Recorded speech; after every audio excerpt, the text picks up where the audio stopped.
Hello friends, Venkateswara స్వామి చరిత్ర episode 7.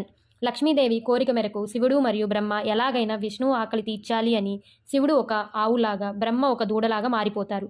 అలా ఇద్దరు చోళరాజు అనే ఆవుల మందలో కలిసిపోతారు. మిగిలిన ఆవులతో పాటు మేత మేయడానికి వెళ్ళి విష్ణువు ఉన్న పుట్ట దగ్గరకు వచ్చి, ఇప్పుడు నేను పుట్టలో ఉన్న విష్ణువుకి పాలు ఎలా తాపించాలి అని శివుడు ఆలోచిస్తూ ఉంటాడు. అప్పుడే పుట్ట మీదకు ఎక్కి పాలను పుట్టలోకి పోస్తాడు. లోపల ఉన్న శ్రీనివాసుడు శివుడే నా కోసం ఇలా చేస్తున్నాడు అని పాలు తాగుతాడు. అలా కొన్ని రోజులు గడుస్తాయి.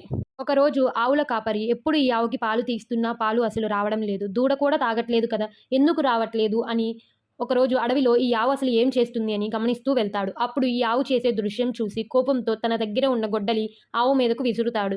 విష్ణువు ఆవు అమ్మలాగా నాకు పాలు ఇస్తుంది అని, ఆవుకి దెబ్బ తగులుతుంది అని కోపంతో విష్ణువు బయటకు వస్తాడు. అప్పుడు ఆ గొడ్డలి శ్రీనివాసుడి తలకి తగిలి రక్తం వస్తుంది, కొంచెం జుట్టు కూడా ఊడిపోతుంది. ఆ రక్తం చూసి అక్కడే ఆ కాపరి చనిపోతాడు. కాపరి చనిపోయాడని తెలిసి చోళరాజు వచ్చి చూడగా ఆ ఆవు శ్రీనివాసుడికి పాలు ఇస్తుంది. అది చూసి రాజు ఆవు మీదకు బాణం వేయడానికి సిద్ధమవుతాడు. అప్పుడు శ్రీనివాసుడు ఆ బాణాన్ని ఆపుతాడు. స్వామివారికి కోపం వస్తుంది. శ్రీనివాసుడు, అమ్మలాంటి ఆవుని చంపాలని అనుకుంటున్నావా అని, వచ్చే జన్మలో నువ్వు రాక్షసుడిలాగా జన్మిస్తావు అని శపిస్తాడు. ఆ కోపం చూసి రాజుకి భయమేస్తుంది.